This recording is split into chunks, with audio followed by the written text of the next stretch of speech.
Perezida wari umaze imyaka 13 ku buyobozi mu gihugu cya Venezuela yitwa Maduro akaba yamaze kugera mu biganza by'abanyamerika ndetse bakaba bateganya ko bagiye kuba bamuburanisha ku byaha bamushinja nyuma yo kumufata ku itariki 3 z'uku kwezi kwa mbere mu gicuku cy'iryo joro ahagana saa 8 z'ijoro nibwo bamusanze mu nyubako ye yararyamyemo.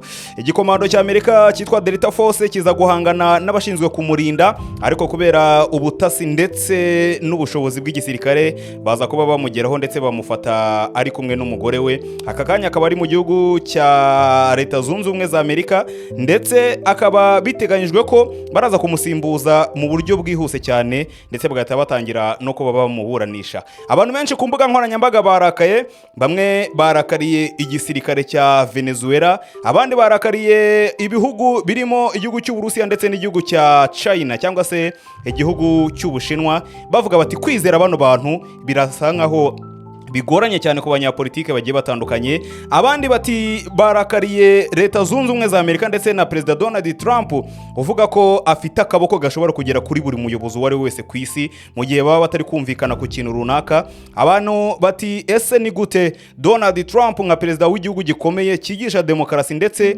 gitegeka ibihugu bindi mpuzamahanga kubahiriza uburenganzira bw'ikiremwa muntu yifata akajya mu gihugu kitari icye hanyuma agashimuta cyangwa se agafata mu buryo bw'agahato yewe akanata muri yombi perezida watowe n'abaturage akaba yamujyana akajya kumukoresha icyo ashaka. Ku mbuga nkoranyambaga ibintu bikomeje kugenda bisubirwamo nyuma y'iyi nkuru iri kugenda icicikana. Bamwe bibaza bati igisirikare cya Venezuela kimeze gute? Ni gute mushobora kuba mufite igisirikare kikaba cyafatanwa umwe mu bantu bakuru mu gihugu cyangwa se umuturage wa mbere mu gihugu bakaba bamufata bakamujyana? Ati icyo gisirikare nticyagakwiye kuba cyaseswa mu by'ukuri. Abandi bati kwizera kuba Uburusiya cyangwa se n'Ubushinwa byagufasha mu bijyanye n'umutekano, ati ibyo ntabwo bihagije kuba waba uri ku butegetsi. Ese ni iki cyatumye uno mugabo Maduro Leta Zunze Ubumwe za Amerika zijya kumufata? Ese ibyo Leta Zunze Ubumwe za Amerika zivuga byaba ari byo byatumye bamufata cyangwa se hari ibindi bagamije? Abasesenguzi hirya no hino bari kugenda babisesengura mu buryo bugiye butandukanye, ari nabyo nanjye ngiye kuba nakubwira muri rusange. Mwibutsa ko hano ni kuri K News tuzenguruka ku mbuga nkoranyambaga ndetse tukazenguruka mu bitangazamakuru bigiye bitandukanye tureba ibyinshi cyane biri kugenda bigarukwaho cyane, yewe byaba ari byashimishije abantu yaba ari n'ibyabababaje, ariko tukibanda cyane muri politike ndetse n'imyidagaduro. Mu minsi yashize umugabo witwa Che Guevara yigeze kuvuga ati ntabwo ushobora kwizera bino bihugu bya gashaka bo hake cyangwa se ibi bihugu byita ko ari byo bikomeye cyane, ati kubyizera mu nzira iyo ari yo yose, ati ibyo bintu ushobora kuba wabyicuza. Hanyuma mu bandi bagabo bamenyekanye cyane ku isi harimo umugabo wamenyekanye nko muri Afrika witwa Nelson Mandela. Uyu mugabo yafunzwe imyaka 27 Leta Zunze Ubumwe za Amerika zimwita ikihebe, ariko nyuma baza kuba bamurekura aza no kubayobora igihugu cya leta ya South Africa cyangwa se Afrika y'Epfo. Uyu mugabo yigeze kwicara aravuga ati Leta Zunze Ubumwe za Amerika ati nicyo cyago gikomeye cyane dufite hano ku isi. Ati impamvu mbibabwira bino nuko mu ntambara ya kabiri y'isi bagize gutya bafata ibisasu kirimbuzi babitera mu Buyapani, bica inzirakarengane nyinshi cyane z'Abayapani.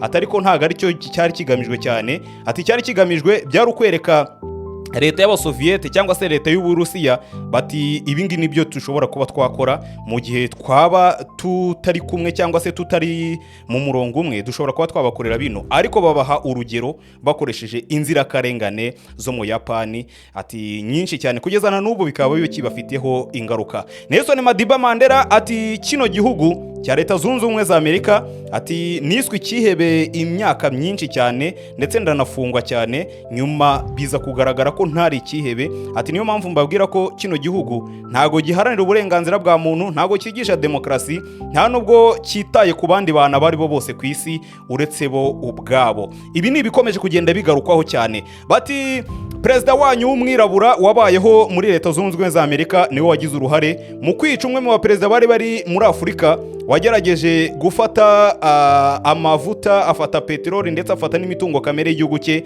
abiha bene gihugu be, ndetse ashaka no kuba yakwigisha Afurika yose kuba bakwitunga. Ati uyu mugabo yishwe n'umwe mu baperezida dufite babirabura babayeho muri Amerika, ati bakaza kuba bakaza kuba bayobora kino gihugu.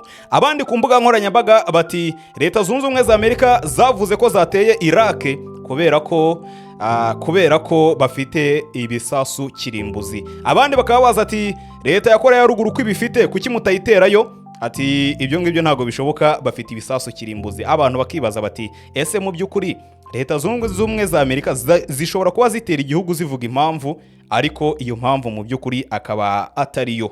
Mu byatumye abantu benshi barakara ku mbuga nkoranyambaga no mu bitangazamakuru bigiye bitandukanye harimo n'ibi byose. Bavuga ko Leta ya Amerika yo ivuga ko yateye kino gihugu cya Venezuela ndetse igafata Perezida Nicolas Maduro ndetse n'umugore we, bakaba bagiye kumuburanisha ku byaha bamushinja ko hagati y'ibihumbi 300 na 400 by'abaturage muri Leta Zunze Ubumwe za Amerika ngo barapfa bishwe n'ingaruka z'ibiyobyabwenge, kandi ibiyobyabwenge ngo bikaba bituruka muri Venezuela. Icyo ni ikintu bashinja Perezida Nicolas Maduro. Hanyuma bati nanone ukoresha ubutegetsi bw'igitugu, hanyuma hakaba hari abaturage bawukandamiza. Ati n'ikimenyimenyi mu matora aherutse kuba kuri uyu mugabo yagize amajwi 51% atsinda abo bahanganiye, bivuze ko hari igice kirenga abantu 49% batigeze bamutora. Ariko niko amategeko avuga, cyangwa se niko politike yewe na demokarasi bivuga, uwagize amajwi menshi niwe ugomba kuyobora. Leta Zunze Ubumwe za Amerika rero zimushinja kuba ayoborana igitugu, ndetse bakamushinja ko yananiwe guhagarika ibiyobyabwenge byinjira muri Leta Zunze Ubumwe za Amerika, bikaba bihitana abaturage ba Amerika barenga 300,000, ndetse bikaba bibahitana buri mwaka. Ibyo ngibyo Donald Trump nka perezida w'igihugu gikomeye ku isi nibyo amushinja. Gusa abasesenguzi hirya no hino ku isi bavuga ko ibingibi atari ko bimeze. Ku kigereranyo kigiye gitandukanye cyakozwe n'ibinyamakuru bigiye bitandukanye, haba muri Leta Zunze Ubumwe za Amerika yewe n'ibinyamakuru bigiye bireba ku kijyanye n'imitungo kamere mu bihugu bigiye bitandukanye ku isi, bemeza ko Leta Zunze Ubumwe za Amerika bafite cyangwa se bafite ububiko bwa peteroli, bafite utugunguru turenga miliyari 45 za peteroli muri Leta Zunze Ubumwe za Amerika, mu gihe igihugu cya Venezuela gifite miliyari zirenga 300 z'utugunguru twa peteroli. Bati rero ku rwego mpuzamahanga ntago bino Leta Zunze Ubumwe za Amerika zabyemera. Iyi peteroli Venezuela ibitse ndetse n'imindi mitungo kamere iri mu gihugu cya Venezuela byanga byemera, Donald Trump agomba kuyifataho akayigiraho akaboko gakomeye. Ati ibi nibyo bishobora kuba byanatumye atera kino gihugu. Abantu benshi ku mbuga nkoranyambaga nanone niho turi kugenda twibaza tuti ese byagenze gute? Hari mu gicuku cyo ku itariki 3 z'uku kwezi turimo kwa mbere, ni umunsi umwe utambutse saa 8 z'ijoro, aho yararyamye mu gace ka Caracas, aho yarasanzwe atuye Perezida Maduro ndetse n'umugore we, baje guterwa n'igisirikare cya Amerika. Umutwe wa Delta Force uza kuba winjira ugera aho yararyamye, bamushimuta ari muzima, ndetse Leta Zunze Ubumwe za Amerika zivuga ko nta wigeze hakomerekera ndetse nta musirikare wabo batakaje muri iyo operasiyo. Ndetse Donald Trump ubwe ndetse n'abajenerali bamwungirije barabirebaga live biri kuba. Abantu benshi bakibaza bati igisirikare cya Venezuela kimeze gute? Ni gute bashobora kugukoraho operasiyo bagatwara umuntu wa mbere mu gihugu bakaba bamujyana ari muzima, nta bapfuye, nta ntambara zibaye, kandi bakabikora mu minota itarenze 30? Byagenze bite? Uyu mugabo aho yari atuye mu gace ka Caracas yarindishwaga amaradara akomeye ndetse n'ibindi bitwaro yari yaraguze mu gihugu cy'Uburusiya, ariko ntago byabashije kuba bimutabara, kubera ko Leta Zunze Ubumwe za Amerika ngo zazanye amadrone akomeye cyane, ndetse aba afite ubushobozi bwo kuba yazimya amaradari y'ibindi bihugu, ku buryo indege zabo zaje zirinda zigera mu kirere cya Venezuela amaradari yo muri Venezuela atarazibona. Gusa nanone aba banyamerika ngo bari bamaze igihe kinini bakora ubutasi bwihishe cyane hafi y'igihugu cya Venezuela, haba mu mazi ndetse no mu kirere.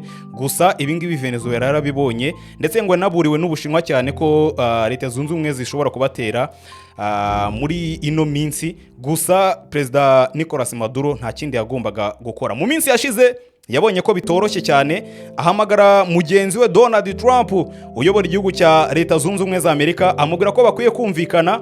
Hanyuma aramubwira ati byanga byemera ndaguha 90% by'ibyo ushaka hano muri Venezuela, ariko nanone uzane kampani zawe, uzane ibyo ugomba kuzana byose, uze ucukure ibyo ushaka ubijyane, twe turasigarana 10%.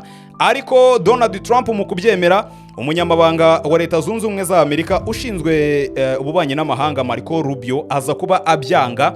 Abantu benshi basesengura bavuga ko uyu mugabo yabyanze kubera ko hari umugambi mubisha w'igihugu cya Amerika ndetse na Israel cyo kuba bakuraho ubuyobozi muri Venezuela, muri Nigeria ndetse no muri Iran. Ibyo byose ngo bikaba bifitwemo akaboko na leta ya Israel.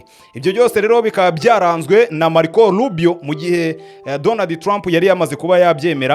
Ibi rero bikaba byakurikiye kino gitero, navuga ko ari igitero gikomeye cyane kibayeho mu minsi ya vuba cyangwa se muri no myaka ya vuba. Ni igitero kimwe cyarakaje abantu benshi bavuga bati ese Amerika yabigiye gukoloniza igihugu muri 2026.